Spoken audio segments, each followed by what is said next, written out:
As they were a year ago, but all will be okay. I move on each and every day. The past is where it stays. Way back a year ago.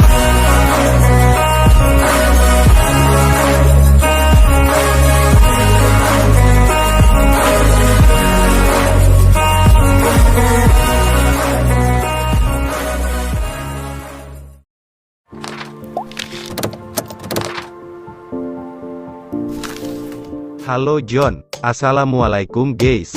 Ketemu lagi di channel gue Andiki. Kali ini kita akan membahas sejarah di negara kita. Tepatnya kebudayaan atau kesenian wayang kulit. Tahukah kalian sejak kapan wayang kulit itu ada? Mari kita cari tahu asal-usul dan eksistensi wayang kulit di kehidupan kita.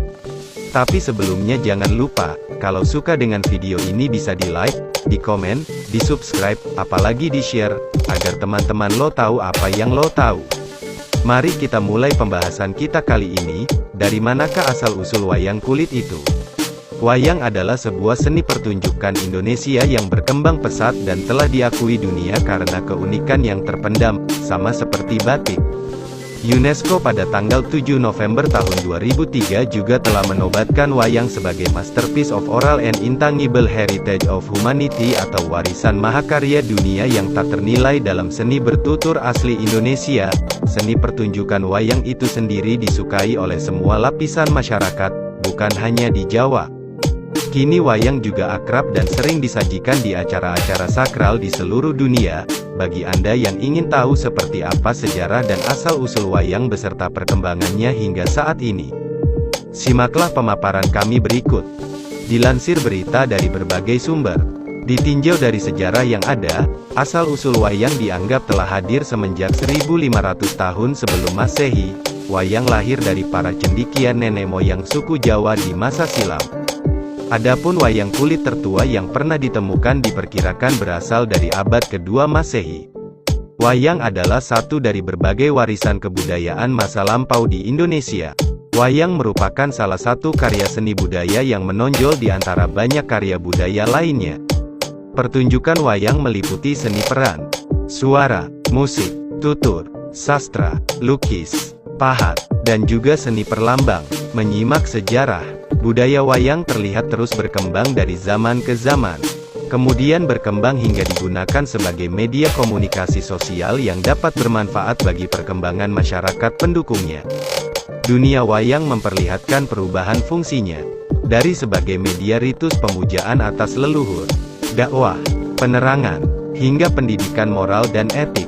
Juga pemahaman filsafat, serta hingga sebagai media hiburan belaka. Menariknya, seni teater wayang tercatat sanggup bertahan melampaui kurun waktu berabad-abad. Sekalipun kini bisa dikata keberadaannya mulai telah terdesak oleh berbagai tawaran bentuk-bentuk hiburan modern lain. Hingga kini wayang masih mendapat tempat di hati masyarakat Indonesia, khususnya di Jawa dan Bali. Fenomena ini setidaknya tercermin dari masih seringnya teater wayang ini digelar dalam acara-acara formal maupun informal, baik oleh masyarakat maupun pejabat pemerintah. Selain itu, juga tercermin dari masih berlangsungnya proses generasi terhadap profesi dalang, yaitu aktor utama dalam seni pertunjukan tersebut. Benar, jikalau bicara sejarah asal-usul wayang kulit, setidaknya ditemukan 4 teori besar. Adanya perbedaan teori atau tafsiran ini, selain disebabkan sedikitnya data dari sumber artefak masa lalu, juga seringkali muncul karena perbedaan disiplin ilmu yang digunakan oleh para ahli untuk mendekati masalah tersebut. 4 teori atau tafsiran itu. Pertama, asal-usul wayang adalah Jawa, Indonesia. Para peneliti yang meyakini hipotesa itu ialah J.L.A. Brandes, Gaj Haze, J. Katz, Anker Rense, dan lain sebagainya. Kedua, wayang berasal dari India. Mereka yang berkesimpulan teater wayang berasal dari India yaitu R. Pichel, Poensen, Goslings, dan Russels. Ketiga, asal-usul wayang ialah perpaduan antara Jawa dan India. Sebutlah J. Krom dan W. H. Russels. Misalnya, tiba pada kesimpulan hipotetif tersebut. Dan terakhir atau keempat, wayang berasal dari Cina. Peneliti yang tiba pada kesimpulan itu ialah G. Schlegel, Tulisan ini tidak bermaksud mendedah kebenaran sejarah asal-usul wayang di Indonesia. Selain karena perdebatan teoritis itu bersumber dari ketidakpastian historis, atau sebuatlah itu sebagai aspek debatable, merupakan fenomena lumrah dalam setiap kajian ilmu-ilmu sosial humaniora. Lebih dari itu, aspek debatable, toh senyatanya tak mengurangi makna posisi wayang bagi masyarakat Indonesia. Biarkanlah, ada ragam tafsiran dan perdebatan teori tentang asal-usul wayang di Indonesia. Pasalnya keragaman diskursus atau teori sejarah ini justru akan memperkaya khazanah publik. Dan selain itu juga selalu memberikan tantangan tersendiri bagi para akademisi untuk melakukan pemutahiran riset perihal sejarah wayang sekiranya di lapangan sejarah dan budaya ditemukan fakta-fakta baru. Penggunaan bahan-bahan lain seperti kulit binatang buruan atau kulit kayu mulai dikenal dalam pembuatan wayang, adapun wayang kulit tertua yang pernah ditemukan diperkirakan berasal dari abad kedua Masehi. Perkembangan wayang terus terjadi, cerita-cerita yang dimainkan pun kian berkembang. Adapun masuknya agama Hindu di Indonesia pun telah menambah khasanah kisah-kisah yang dimainkan dalam pertunjukan wayang. Kisah Mahabharata dan Ramayana merupakan dua contoh kisah yang menjadi favorit pada zaman Hindu-Buddha di masa itu. Kedua epik ini dinilai lebih menarik dan memiliki kesinambungan cerita yang unik sehingga pada abad ke-10 hingga 15 Masehi, kisah kedua justru menjadi cerita utama dalam setiap pertunjukan wayang. Kesukaan masyarakat Jawa pada seni pertunjukan wayang pada masa tersebut juga berpengaruh terhadap proses penyebaran agama Islam di tanah Jawa. Sunan Kalijaga misalnya, ketika beliau berdakwah, beliau akan menggelar pertunjukan wayang dan memainkannya untuk mengundang banyak orang datang. Dalam pertunjukan itu, beliau menyisipkan pesan moral dan dakwah Islam secara perlahan agar masyarakat yang mayoritas memeluk agama Hindu dan Buddha itu tertarik untuk mengetahui Islam lebih dalam. Dari perkembangannya, pertunjukan wayang juga diiringi dengan segala perlengkapan alat musik gamelan tradisional dan para sinden. Kedua pelengkap ini dihadirkan Sunan Kalijaga untuk menambah semarak pertunjukan wayang sehingga lebih menarik untuk ditonton. Wayang kini kian dikenal, beberapa jenis wayang juga sudah dikembangkan untuk khazanah dunia perwayangan. Beberapa contoh wayang tersebut misalnya wayang golek, wayang orang, wayang kulit, wayang kayu, wayang rumput, dan wayang motekar. Di masa sekarang ini, ketertarikan anak muda akan seni wayang kulit bisa dinilai sangat rendah. Mengingat banyaknya permainan berbasis teknologi yang bisa mereka mainkan, meski begitu, masih banyak juga orang tua yang aktif mengajarkan mendukung salah satu karya seni tradisional Indonesia ini. Dan hal tersebutlah yang dibutuhkan untuk memajukan wayang kulit di masa ini. Wayang sendiri berasal dari sebuah kalimat yang berbunyi Mahianga, artinya berjalan menuju yang maha tinggi. Di sini bisa diartikan sebagai roh, Tuhan, ataupun dewa. Akan tetapi ada sebagian orang yang berpengertian bahwa kata wayang berasal dari bahasa Jawa yang berarti bayangan, atau yang dalam bahasa Indonesia baku adalah bayang. Hipotesa bahwa wayang berasal dari kata-kata bayang ini didapat dari bukti bahwa para penonton dapat menyaksikan pertunjukan wayang dengan hanya melihat bayangan yang digerakkan oleh para dalang yang merangkap tugasnya sebagai narator. Sementara dalang merupakan sebuah singkatan dari kata-kata ngudal piwulang, di mana ngudal berarti menyebarluaskan atau membuka dan piwulang berarti pendidikan atau ilmu. Hal ini menegaskan posisi dalang sebagai orang yang memiliki ilmu lebih dan membagikannya kepada para penonton pertunjukan wayang. Catatan sejarah pertama tentang adanya pertunjukan wayang mengacu pada sebuah prasasti yang bisa dilacak berasal dari tahun 930. Yang menyebutkan adanya sosok Galigi Mawayang. Saat itulah sampai sekarang, beberapa fitur teater boneka tradisional tetap ada. Galigi sendiri merupakan seorang penampil yang sering dimintai untuk menggelar pertunjukan ketika ada acara atau upacara penting. Pada saat itu, ia biasanya membawakan sebuah cerita tentang Bima, seorang ksatria dari kisah Mahabharata. Penampilan yang dibawakan oleh Galigi tercatat dalam Kakawin Arjuna Wiwaha yang dibuat oleh Empu Kanwa pada tahun 1035 yang mendeskripsikannya sebagai seorang yang cepat dan hanya berjarak satu wayang dari Jagat Karana. Kata Jagat Karana merupakan sebuah ungkapan untuk membandingkan kehidupan nyata kita dengan dunia perwayangan. di mana jagat karana yang berarti penggerak dunia atau dalang terbesar hanyalah berjarak satu layar dari kita. Dalang yang asalnya, dala, menunjukkan. Sunan Kalijaga telah memilih kata itu karena dia ingin para dalang mampu memberikan jalan kebenaran pada penonton. Tokoh Semar yang diambil dari kata simar, yang artinya paku. Beliau memilih kata tersebut dengan tujuan agar para tokoh Semar bisa menginspirasi banyak orang agar memiliki karakter iman yang kokoh layaknya paku. Tokoh Petruk yang diambil dari kata patru, yang artinya teman. Beliau mengatakan kata tersebut dengan tujuan supaya tokoh Petruk bisa menunjukkan kepada para penonton bahwa seseorang harus memilih untuk meninggalkan semuanya selain Allah semata. Tokoh Gareng diambil dari korin, artinya teman. Sunan Kalijaga telah memilih kata dengan tujuan seorang muslim harus pandai-pandai untuk mencari teman yang akan mengajaknya menuju jalan tersebut.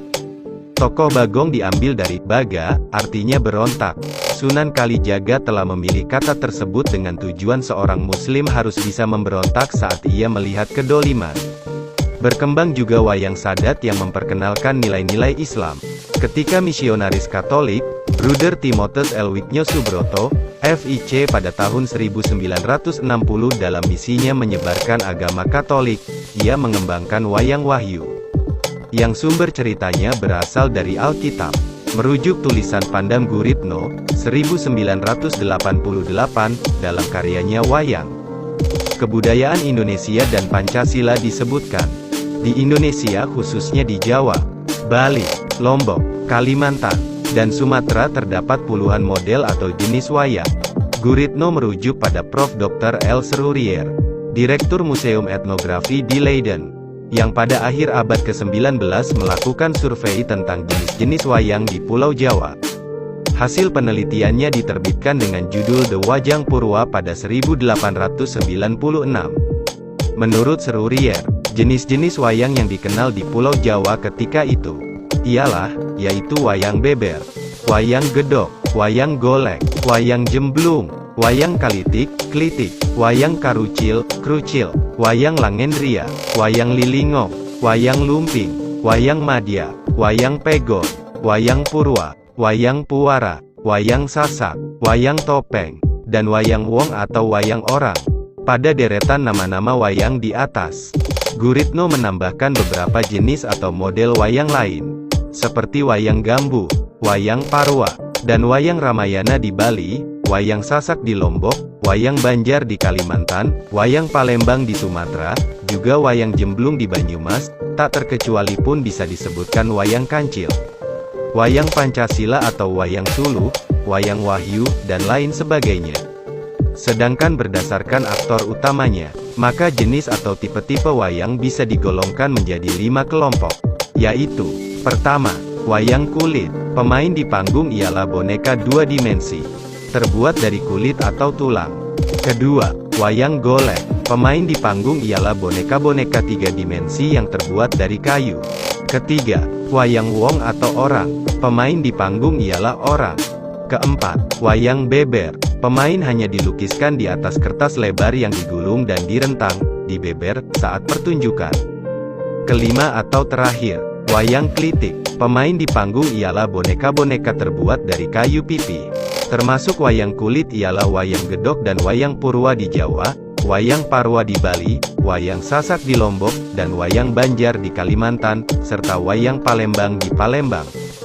Termasuk wayang golek ialah wayang golek Sunda dengan cerita-cerita Ramayana dan Mahabharata, pun termasuk di sini ialah wayang golek Menak Jawa dengan cerita-cerita kepahlawanan Islam, tak kecuali wayang cepak Cirebon dengan cerita-cerita tentang babat Cirebon dan penyebaran agama Islam di Jawa Barat. Sedangkan wayang wong atau wayang orang lazimnya menampilkan lakon-lakon asal Ramayana dan Mahabharata. Namun wayang langendria yang juga menggunakan orang sebagai pemainnya lazimnya mementaskan lakon-lakon tentang sejarah Majapahit, seperti cerita sekitar Damarwulan dan lawannya Menak Jingga. Selain itu, kita juga dapat pula menggolongkannya berdasar cerita atau lakon yang dipentaskan dan bahasa yang dipakai. Di sini ada yang menarik untuk dicatat, yaitu sistem klasifikasi masyarakat perihal wayang. Meskipun katakanlah sama-sama termasuk wayang kulit. Misalnya, Tetapi jikalau lakon atau kisah yang dipentaskan ialah Panji, maka wayang itu bukanlah termasuk tipe wayang purwa, melainkan termasuk tipe wayang gedok. Tak kecuali, walaupun sama-sama menggunakan wayang golek. Misalnya, lakon yang dipentaskan di Parahyangan bersumber dari epos Ramayana Mahabharata, sedangkan di Jawa mengambil kisah kepahlawanan Amir Hamzah. Prinsip detailing pengelompokan kategori wayang semacam ini jelas memperlihatkan bagaimana dunia wayang telah mencapai sebuah fase budaya yang sophisticated dalam ruang sejarah masyarakat. Kasus ini mengingatkan orang pada kasus penamaan model, dapur, keris. Di mana sekiranya terdapat unsur sekecil apapun yang berbeda, maka niscaya akan memiliki nama dan jenis pengelompokan yang berbeda. Demikianlah, daftar jenis wayang dapat dikenal berdasarkan 3 kriteria, yakni pelaku, sumber cerita, dan bahasanya. Nah, itulah sedikit pembahasan kita hari ini terkait sejarah dan asal-muasal wayang kulit. Dengan sejarah yang panjang tersebut sehingga sampai pada saat ini wayang kulit telah menjadi warisan budaya dan telah mendunia, tentunya kita sebagai masyarakat Indonesia layak untuk berbangga dengan hal tersebut. Semoga pembahasan kita hari ini bermanfaat untuk menambah wawasan dan agar kita jadi lebih tahu tentang sejarah dan asal-muasal wayang kulit. Oke John, sampai ketemu lagi di pembahasan kita selanjutnya. Jangan lupa kalau suka dengan video ini bisa di like, di komen, dan di subscribe apalagi di share agar teman-teman lo tahu apa yang lo tahu. Oke John, gue Andiki, gue pamit, capcus, assalamualaikum warahmatullahi wabarakatuh. Bye.